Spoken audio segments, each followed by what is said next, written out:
morning everyone.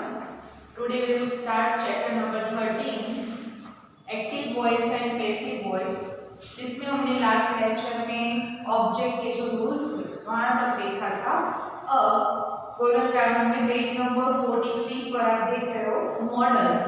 तो models के sentence structure क्या है, वो कैसे एक्टिव में से पैसिव में हम लिखते हैं, वो हमें इसमें देखना है। फर्स्ट है models. When there is a modal auxiliary in the active voice sentence, the modal auxiliary does not change.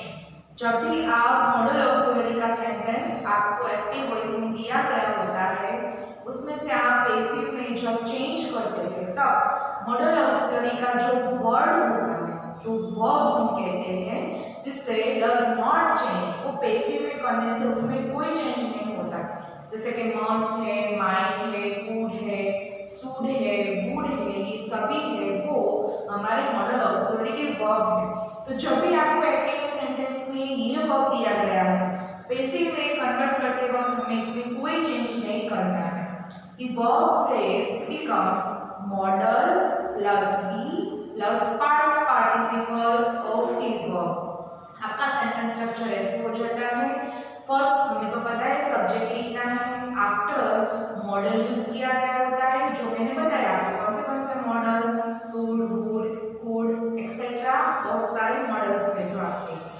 Plus B use करना है, प्लस पास्ट पार्टिसिपल, यानी कि जो हमारा मेन वर्ब है उसका हमें बी करना है, उसको बोलते हैं यहाँ हम past participle of the verb. तो वर्ब का पास्ट पार्टिसिपल बनाना है। ओके, ऐसे हमारे सेंटेंस स्ट्रक्चर होती है।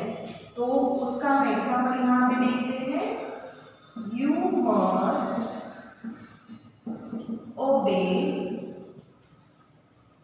The rules of the school. तो ये है आपकी एक्टिव वॉइस की सेंटेंस स्ट्रक्चर। अब आपको इसको पैसिव में कन्वर्ट करना है, तो इसका यहाँ पे रूल्स दिया गया है आपको। कौन सा रूल्स? तो सबसे पहले हमें पता है कि हमारा सब्जेक्ट, फिर होता है मॉडल, फिर हमें दिया गया होता है मेन वर्ब, और उसके आफ्टर दिया गया होता है ऑब्जेक्ट। तो फर्स्ट पैसिव में जब हम कन्वर्ट करते हैं तो ऑब्जेक्ट बिफोर लिखना है, यानी कि सेंटेंस के बिगिनिंग में। तो the rules of the school, ये है आपका ऑब्जेक्ट। नेक्स्ट आपकी सेंटेंस स्ट्रक्चर क्या थी, उसके बाद लिखना है आपको यहाँ पे मॉडल। तो यहाँ पे आपका मॉडल है मस्ट, यानी कि नेसेसरी, मस्ट, प्लस उसके आफ्टर आपको यूज करना है बी, क्योंकि वो हमारे सेंटेंस स्ट्रक्चर में कंपल्सरी है। Be plus past participle. तो किसका पास्ट पार्टिसिपल? तो हमें बताया गया है मेन वर्ब का पास्ट पार्टिसिपल। तो ओबे का हो जाता है ओबेड, ये हो गया उसका पास्ट पार्टिसिपल। और नेक्स्ट में हमें लिखना है उसके बाद उसके द्वारा ये क्रिया की गई है, किसके द्वारा? तो यू, सेकंड पर्सन के द्वारा ये एक्शन की गई, इसके लिए हम यूज करते हैं बाय। हमें पता है बाय के बिना हमारे पैसिव वॉइस नहीं बनेगा। तो बाय, उसके आफ्टर हमें लिखना है यू, सब्जेक्ट। ओके, तो ये हो गई हमारी मॉडल्स की सेंटेंस स्ट्रक्चर एक्टिव में से पैसिव में। ये तो हमारा मॉडल्स का रूल्स। अब नेक्स्ट देखते हैं by plus noun phrase. In the passive voice, the by plus noun phrase at the end of the sentence can be omitted in the following ways. यहाँ पे आपको कहा गया है कि by के बाद noun phrase दिया गया हुआ है, लेकिन some cases में यहाँ पे ऐसा हुआ है कि ये जो आपका noun phrase है उसे omitted भी कर सकते हैं, यानी कि उसको हम remove भी कर सकते हैं। कई ऐसे रूल्स, कौन से रूल्स में हम उसे रिमूव कर सकते हैं? तो 4 टाइप्स के यहाँ आपको रूल्स दिए गए हैं, जिसमें हमने नाउन फ्रेज को ओमिट किया है, जो बाय के आफ्टर आता है। नाउन फ्रेज क्या होता है? जो हमारे सब्जेक्ट के फॉर्म में हमें दिया गया होता है। और कई सेंटेंस ऐसे होते हैं यहाँ पे दिए गए जैसे, जिसमें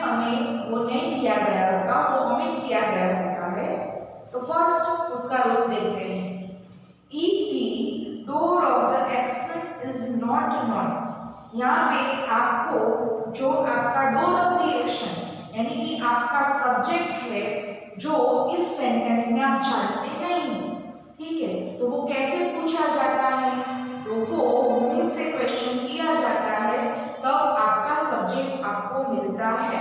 जैसे कि आपको एग्जांपल दिया गया है कि ज्वेल्स वेर स्टॉलन, ज्वेल्स की चोरी हो गई थी, लेकिन किसने की थी, तो किसका जो आंसर मिलता है, नॉट नॉन बाय whom, वो कौन है, वो पर्सन आप जानते नहीं हैं। तो जब भी आप पर्सन जानते नहीं हैं तब आपको ऐसे सेंटेंस डिस्क्राइब करना है।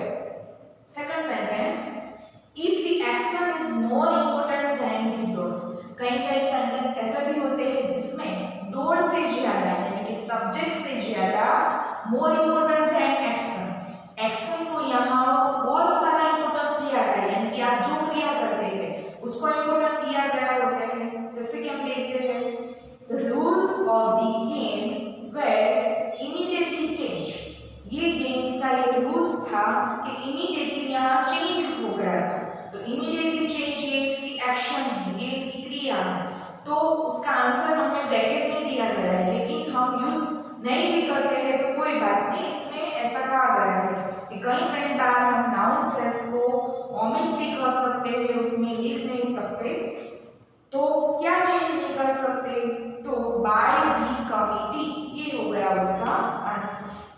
नेक्स्ट है if the door represent a large and assorted group, कई बार आपको जो आपका डोर यानी कि आपका सब्जेक्ट है वो लार्ज एंड असॉर्टेड ग्रुप में, वो बहुत ही लार्ज में या फिर असॉर्ट ग्रुप में भी आपका सब्जेक्ट है वो दिया गया होता है।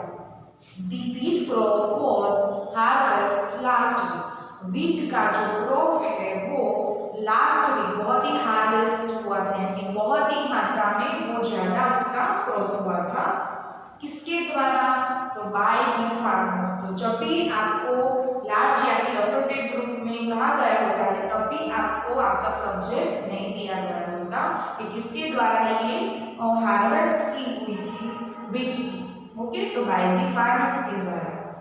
नेक्स्ट आपको कहा गया है if the door is not is obvious, कई सब्जेक्ट ऐसे होते हैं जिसमें हम उसे जानते हैं और ऑब्वियस यानी कि वो बहुत ही क्लियर सब्जेक्ट होता है।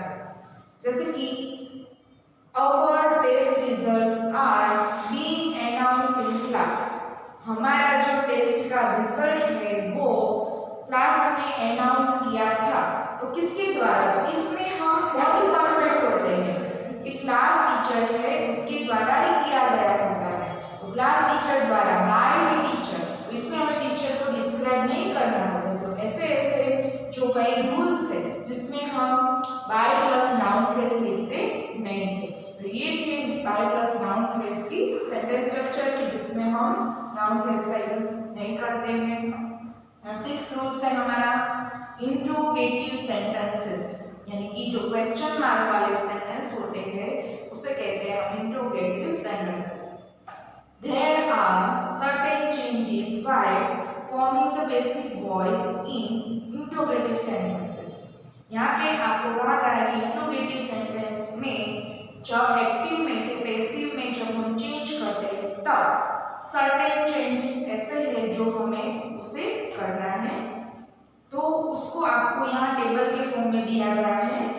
वन साइड है एक्टिव वॉइस की जो सेंटेंस स्ट्रक्चर है और सेकंड साइड है यहाँ पे पैसिव वॉइस की सेंटेंस स्ट्रक्चर जो आपको एग्जांपल के फॉर्म में दिए गए हैं। फर्स्ट हम एग्जांपल देखते हैं, did you break this fast, उसका एग्जांपल हम बोर्ड पर देखते हैं कैसे हमें सेंटेंस बनाना है और इंट्रोगेटिव में से कैसे पैसिव में करना है। इंट्रोगेटिव में पैसिव में करते वक्त हमें क्वेश्चन मार्क निकालना नहीं है, क्वेश्चन मार्क है कंपल्सरी, तो पैसिव करते वक्त हमारा सेंटेंस तो इंट्रोगेटिव ही रहता है। तो एक्टिव वॉइस का स्ट्रक्चर देखते हैं, यहाँ पे आपको दिया गया है डिड यू ब्रेक दिस वास, उसका हमें बनाना है passive, okay.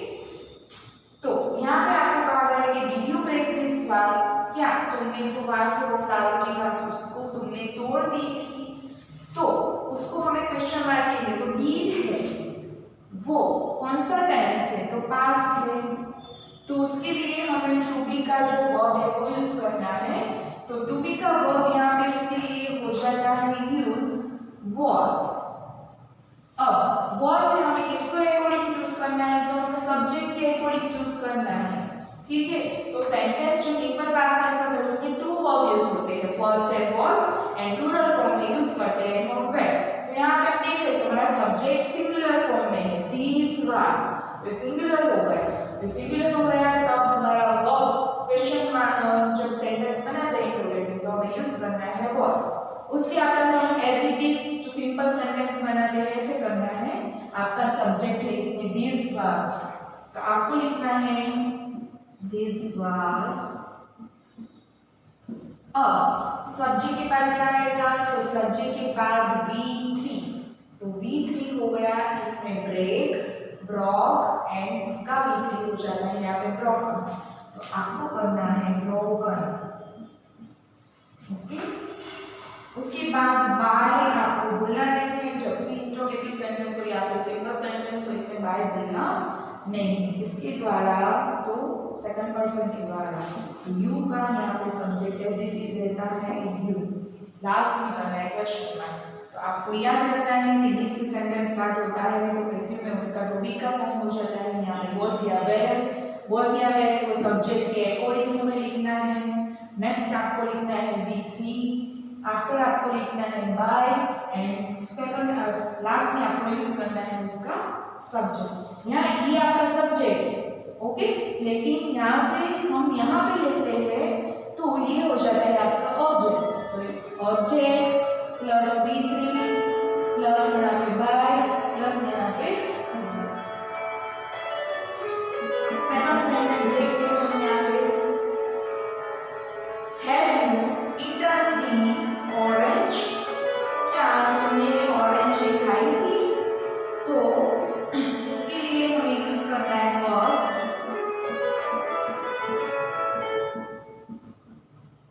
Have you eaten the orange, उसका आपको बेसिक बनाना है कि क्या आपने ऑरेंज खाई थी, तो ये हो गया आपका present past present sorry perfect present tense. तो परफेक्ट प्रेजेंट टेंस में यूज होता है हैव या फिर हैज, तो उसको आपको बेसिक में कन्वर्ट करना है, तब उसका हो जाता है यहाँ पे ये हमारे ऑब्जेक्ट को ध्यान में रख के, ठीक है। तो ये है हमारा दी ऑरेंज, तो दी ऑरेंज उसके लिए हम हैव यूज नहीं कर रहे, यहाँ पे हैव यूज किया गया है यू के अकॉर्डिंग, ओके। तो फर्स्ट हमें यूज करना है हैज, फिर हम लेंगे दी ऑरेंज, नेक्स्ट आप यूज करेंगे।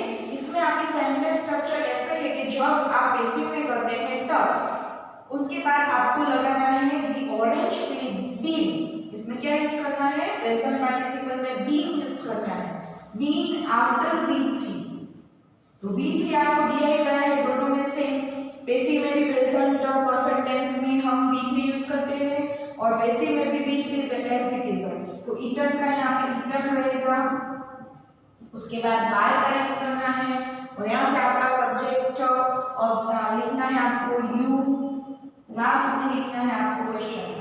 तो आपका सेंटेंस ऐसे हो जाएगा has the orange been eaten by you. Next third sentence देखते हैं हम, हु किल्ड द रैट, आपको यहाँ वन एग्जाम्पल दिया गया है सभी का, लेकिन आपको सभी को याद रखना है क्योंकि आपके एक्सरसाइज में सभी के अकॉर्डिंग सभी वो सेंटेंस आएगा, उसके रिलेटेड भी आपको लिखना है, ओके। तो फर्स्ट आपको दिया गया है हु किल्ड द रैट, तो ये किल से आपको पता चलता है ये सेंटेंस है आपका सिंपल पास्ट टेंस का सेंटेंस। अब हमारा सेंटेंस स्ट्रक्चर ऐसे है, जब भी हमारा सेंटेंस हु से स्टार्ट होता है तब हमें पैसिव बाय whom से हमारा सेंटेंस स्टार्ट करना है।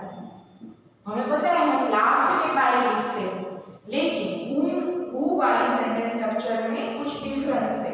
who से जब सेंटेंस स्टार्ट होता है तब बाय हमें बिफोर ले लेना है और बाय के बाद whom करना है, बाय whom। फिर हमें वर्ब यूज करना है, कौन सा वर्ब, तो यहाँ पता है हमें किल है वो पास्ट टेंस का, तो पास्ट के लिए टू बी का वर्ब यूज होता है यहाँ पे was। वो किसके अकॉर्डिंग, तो दी रेड के अकॉर्डिंग, रेड है वो सिंगुलर फॉर्म है इसलिए हमने यूज किया was। फिर लेना है आपको दी red,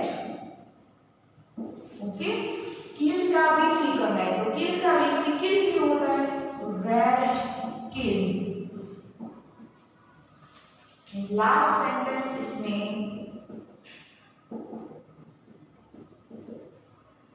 will you write a letter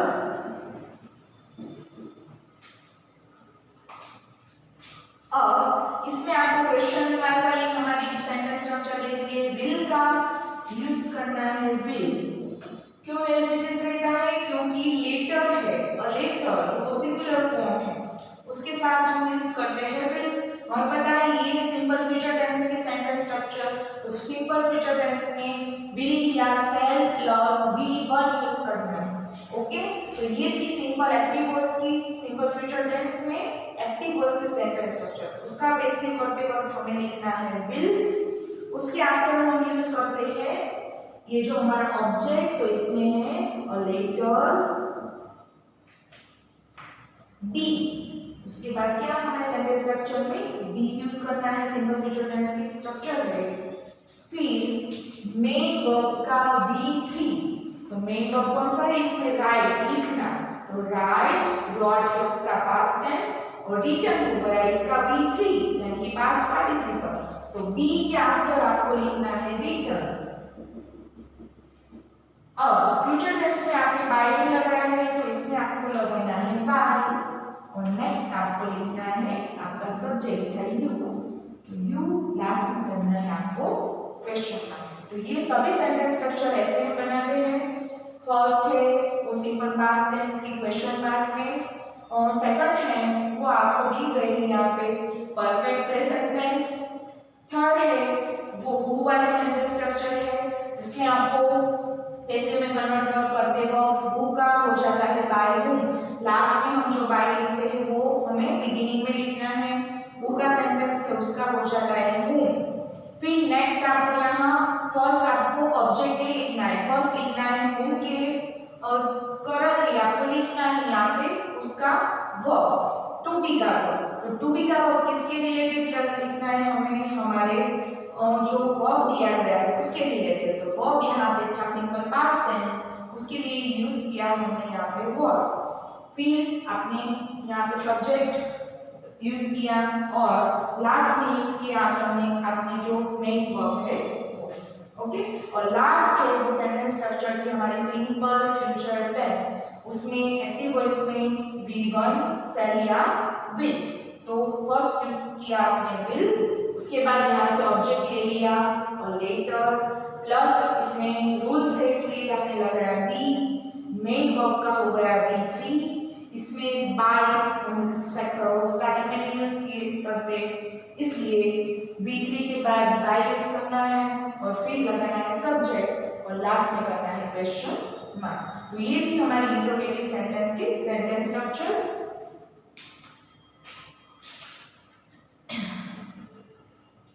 अब नेक्स्ट है imperative sentences.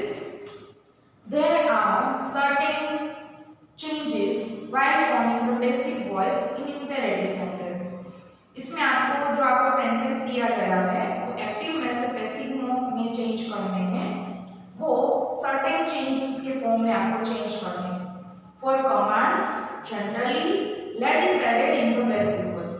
ये जो सेंटेंस होते हैं वो कैसे होते हैं, जिसमें आपको कोई कमांड दिए गए होते हैं यानी कि आदेश आपको हुक्म दिया गया होता है, तब आपको ये उसमें लेट यूज करना है। आप देख रहे हो रेड मैप में LET लेट, ओके। वर्ड्स सच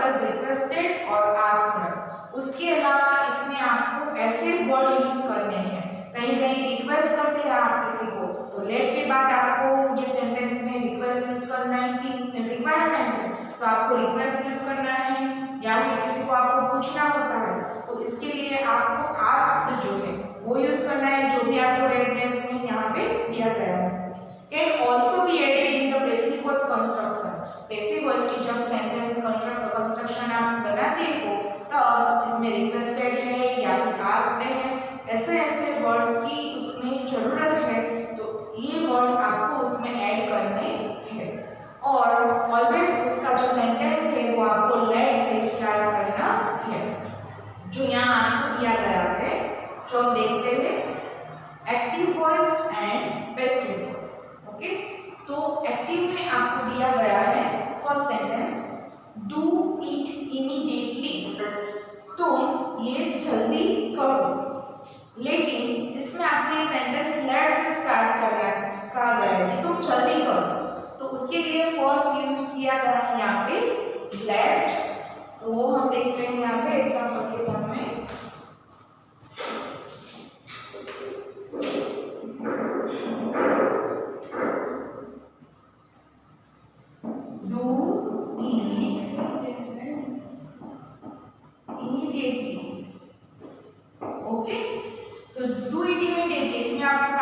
किसी ने कमांड दिया है कि तुम जल्दी से कर दो, ठीक है, तो जल्दी से कर दो ऐसा कहा है तो ये समझ लेना है आपको, ये आपका इंपेरेटिव सेंटेंस हुआ क्योंकि आपको इसमें ऑर्डर हुआ है या फिर कमांड मिला है, तो ये सेंटेंस आपका स्टार्ट होगा लेट से। ओके, और फिर आपको लिखना है यहाँ पे आपका जो ऑब्जेक्ट है वो है ईट। अब इसमें आपका रूल से ईट के आफ्टर आपको लगाना है बी, क्योंकि वो आपका रूल है।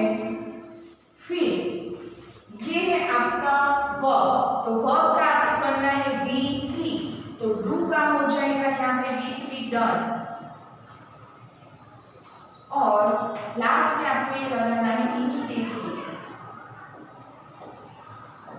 तो इसकी सेंटेंस स्ट्रक्चर ऐसे हो जाएगी, फर्स्ट यूज करना है लेट, उसके आफ्टर यहाँ पे आपको ऑब्जेक्ट दिया गया है ईट, इट के साथ आपको यूज करना है बी, सिंपल टेंस की जब स्ट्रक्चर होती है तब, प्लस B3 यहाँ पे डन, और नेक्स्ट आपको जो अदर वर्ड्स दिए गए हैं इमीडिएटली वो यूज करना है जब भी सेंटेंस आपका इंपेरेटिव में होता है तब। उसमें आपको सेकंड सेंटेंस दिया गया है हेल्प मी।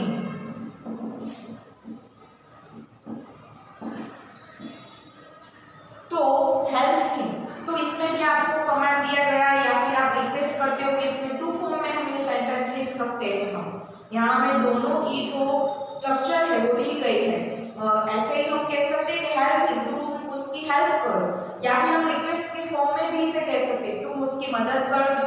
दोनों फॉर्म में हमें ये सेंटेंस स्ट्रक्चर लिखना सीखना है। तो देखते हैं फर्स्ट हमें याद होना चाहिए कि जब भी इंपेरेटिव सेंटेंस है तब हमें यूज करना है लेट।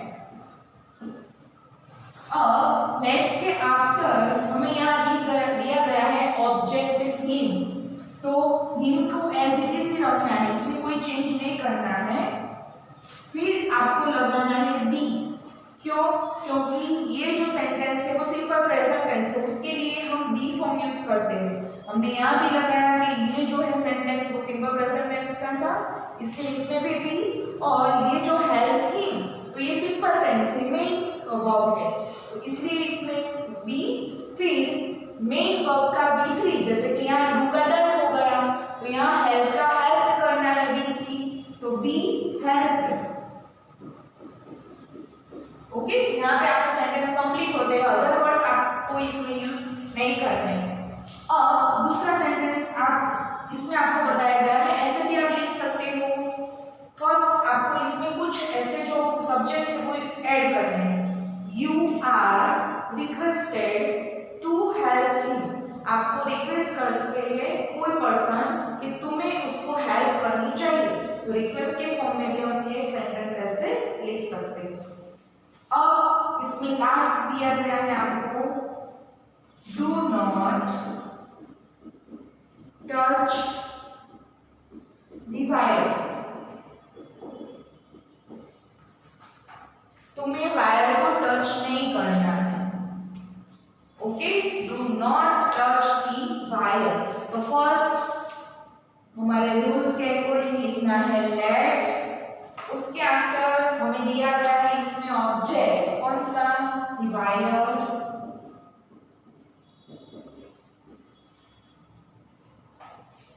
ये नेगेटिव है इसलिए वायर के आफ्टर हमें लेना है इसमें से नॉट।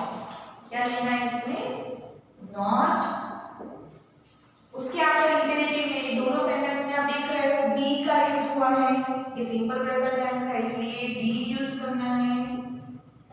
बी के आफ्टर आपको यूज करना है बी थी, तो टच का हो जाता है यहाँ पे टच, इसमें ईडी लगाना है। तो यहाँ पे आपकी जो थर्ड जो सेंटेंस स्ट्रक्चर और एग्जांपल था वो ऐसे हम लिख सकते हैं। इसमें भी आपको दूसरा एग्जांपल दिया गया है एडवाइस के फॉर्म में, do not touch the wire. तो इसमें आपने किसी को क्या दी, एडवाइस दी, तो ये वायर को टच करना नहीं है। तो अब देखते हैं उसमें यू आर, आप सामने वाले को पर्सन को कहते हैं इसलिए आप यूज करते हैं यू आर, और ये प्रेजेंट टेंस का है इसलिए सामने वाले पर्सन के लिए सब्जेक्ट हो जाता है यहाँ पे यू। उसके साथ हमें वर्ब यूज करना है प्राइमरी वर्ब्स, तो उसके लिए यू के साथ आर यूज करना है। अब एडवाइस में वर्ब है उसका हमें भी थ्री करना है, तो एडवाइस का हो जाता है एडवाइस। नॉट उसके बाद लगाना है नहीं करना है, तो नॉट के साथ यूज करते हैं हम main verb to touch, last में लिखना है डिवाइड।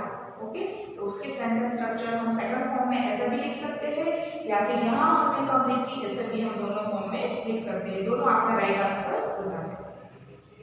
अब इंफिनिटिव्स, if there is an infinitive in the active voice sentence the infinitive is changed। जब भी आपको एक्टिव वॉइस में कोई सेंटेंस स्ट्रक्चर दी गई होती है तब आपको उसका इंफिनिटिव करते वक्त उसमें कुछ चेंज करने हैं। कैसे चेंज करने हैं वो यहाँ हम देखते हैं। इंफिनिटिव का मीनिंग है आपको पता है, आपके मेन वर्ब के बिफोर आपको टू दिया गया होता है, ये सेंटेंस को हम कहते हैं इंफिनिटिव, यानी कि टू के साथ मेन वर्ब यूज किया गया होता है। जैसे कि आपको यहाँ पे एग्जांपल दिया है दे wanted to hold the meeting today।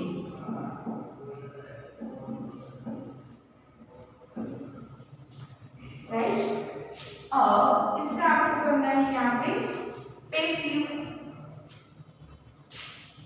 तो इसमें ओनली क्या करना है आपको, ओनली इंफिनिटिव चेंज करना है। जैसे कि they wanted, फिर देना है आपको the meeting,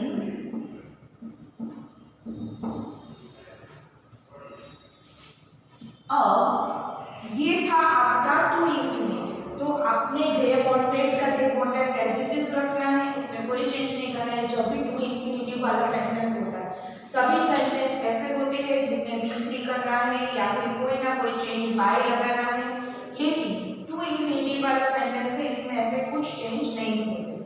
तो यहाँ दे का दे, वांटेड का वांटेड, दी मीटिंग है वो आपको बिफोर लिखना है, फिर इसमें टू इंफिनिटिव में चेंज करना है, इसमें लगाना है आपको दोनों के बिटवीन में बी, तो आपका आंसर ऐसे हो जाएगा टू बी। अब ये होल्ड, तो उसका करना है आपको हेल्ड, और टुडे का एज इट इज टुडे, ये जो है टाइम वर्ड्स इसलिए इसमें कोई चेंज नहीं होता। तो ये थे आपके इंफिनिटिव का सेंटेंस। ओके, अब उसमें एक्सरसाइज 1 देखते हैं हम।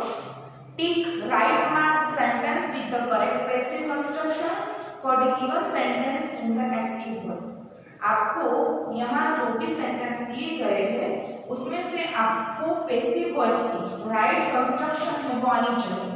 जो भी राइट कंस्ट्रक्शन है 4 सेंटेंस में से उसको आपको राइट मार्क करना है। ये जो इनबॉक्स आपको दिए गए हैं इस आपको एक्टिव वॉइस का सेंटेंस दिया गया है, ठीक है, उसमें से मुझे 4 आंसर दिए गए, जो भी राइट आंसर होगा वो आप टिक मार्क करेंगे कोई वन बॉक्स में। फर्स्ट देखते हैं यहाँ पे हम exercise 1।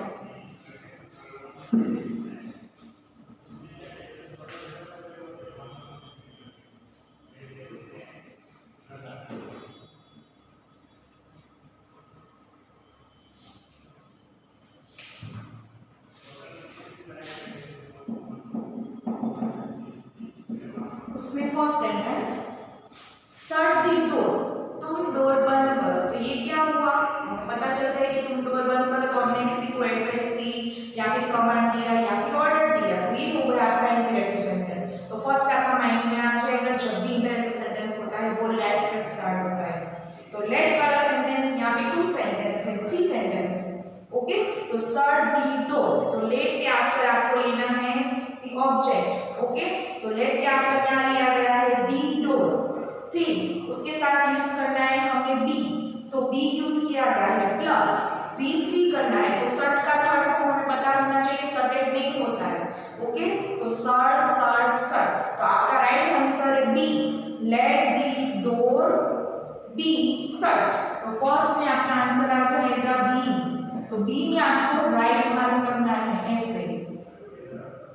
Okay, second sentence, who wrote this book, तो who wrote, who वाला सेंटेंस है उसका हमें पता होना चाहिए कि फर्स्ट who वाला सेंटेंस है उसको हमें by whom से स्टार्ट करना है। तो by whom वाला इसमें वन ही सेंटेंस है, by whom was this book written, किसके द्वारा ये बुक है वो लिखी गई है, तो पर्सन हमें बताया नहीं गया है। ओके, और ये थी इंट्रोगेटिव सेंटेंस के सेंटेंस स्ट्रक्चर। तो इसमें भी आपका आंसर है बी, राइट आंसर। इसमें आपको राइट मार्क करना है डी में। थर्ड है, please put out the light, तो प्लीज इसमें रिक्वेस्ट की गई है, तो रिक्वेस्ट वो हो गया इंपेरेटिव सेंटेंस, रिक्वेस्ट एडवाइस वो हो गया इंपेरेटिव। तो लेट्स से स्टार्ट होता है हमारा सेंटेंस, तो आप देख रहे हो थर्ड सेंटेंस है वो वन सेंटेंस ऐसा है जो लेट्स से स्टार्ट होता है, let the light be put out. तो third answer C, right answer.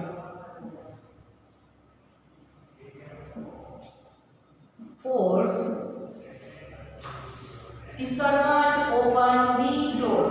Okay, तो ये सेंटेंस है आपका सिंपल पास्ट टेंस, सर्वेंट ने डोर खोला। तो सबसे पहले हमें पता है जो हमारा ऑब्जेक्ट है पहले से लेना है, तो क्या खोला, द डोर। द डोर है वो आपने स्टार्टिंग के लिए लिया, आपको इसको पहले देखना नहीं है, पहले समझना ही है पहले क्या आएगा। आपको कई बार ऐसा भी होगा नेक्स्ट एक्सरसाइज में कि आपको सेंटेंस है वो कन्वर्ट करना है पैसिव में से एक्टिव में या फिर एक्टिव में से पैसिव में, दोनों फॉर्म में पता होने चाहिए।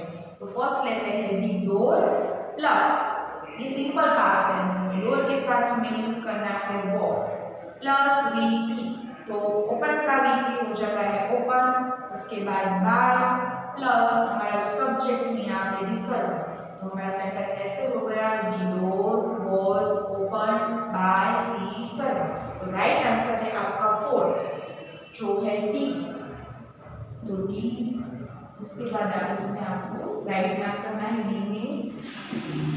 Fifth sentence, she was cutting an apple, तो ये है आपकी पास्ट कंटिन्यूअस टेंस की स्ट्रक्चर। तो पास्ट कंटिन्यूअस टेंस में सबसे पहले ऑब्जेक्ट ले लिया आपने एन एप्पल, एप्पल है यहाँ पे वन है सिंगुलर फॉर्म, इसलिए उसके साथ यूज होता है वॉज, प्लस ये जो कंटिन्यूअस है इसलिए यहाँ पे यूज किया आपने बीइंग, बीइंग फिर कटिंग का V3, तो कटिंग का V3 आपको पता है cut, cut and cut, playing of भी कट, पास्ट टेंस भी कट और उसका पार्टिसिपल भी कट हो जाता है।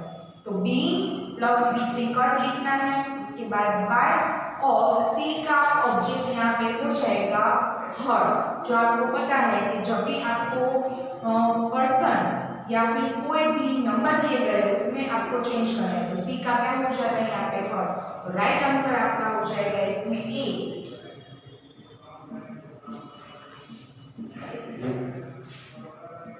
नेक्स्ट देखते हैं, did you father see that movie, ये है इंट्रोगेटिव सेंटेंस। तो डिड वाला सेंटेंस से पता चलता है ये सिंपल पास्ट टेंस, तो सिंपल पास्ट टेंस में हमें टू बी का वर्ब यूज करना है। तो टू बी का वर्ब कौन सा है डिड के लिए, वॉज या फिर व्हाट, वेयर, तो सिंगुलर फॉर्म है तो वॉज, तो यहाँ पे दैट मूवी, वन मूवी की बात की गई है, वो वाला मूवी, तो उसके लिए यूज किया गया वॉज, फिर ले लिया दैट मूवी, सी का थर्ड फॉर्म हो गया सी, सो, सीन, तो सीन है यहाँ पे आपने थर्ड फॉर्म किया सीन, उसके बाद लगाना है आपको बाय, और योर फादर वो था आपका सब्जेक्ट, वो आपने लास्ट में ले लिया क्वेश्चन मार्क, तो राइट आंसर इसमें भी सिक्स में ए।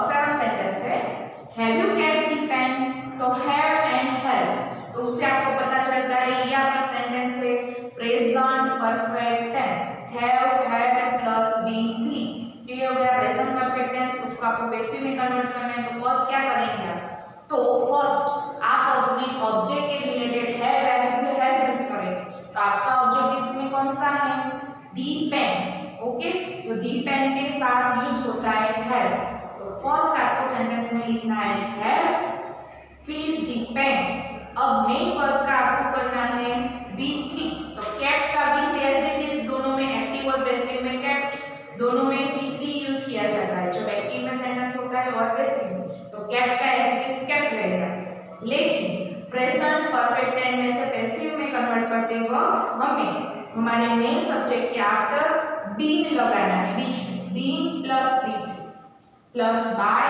प्लस मेन सब्जेक्ट, यहाँ पे आपका यू, लास्ट में लिखना है यू, तो राइट आंसर आपका हो जाएगा डी, तो डी के सामने राइट मार्क करना है। और next and last sentence exercise 1 का, they say that honesty is the best policy, वो कह रहे हैं कि ऑनेस्टी है वो बेस्ट पॉलिसी है, तो इसमें सबसे पहले यूज किया गया है यहाँ पे इट, क्योंकि ऑनेस्टी है उसके लिए हमें ऑन वर्ड्स में यहाँ हमें पता होना चाहिए कि ऑनेस्टी यानी कि हम जो प्रामाणिक रहते हैं वो हमारा इमोशन है, अंदर से हमारा जो भाव है, ठीक है, वो हमारा बिहेव है कि इस पर्सन के साथ हम कैसा बिहेव करें, तो उसके लिए हमें यूज करना है इट, इट के साथ बी यूज होता है यहाँ पे टू बी का फॉर्म, वो आपको दिया गया है इसमें इज, तो इट इज, से का आपने जो पास्ट किया वो हो गया सेड, दैट ऑनेस्टी का as it is the best policy, ठीक है, तो यहाँ पे it is said that honesty is the best policy, ये हो गया आपका पैसिव, तो राइट आंसर हो गया इसमें आपका बी।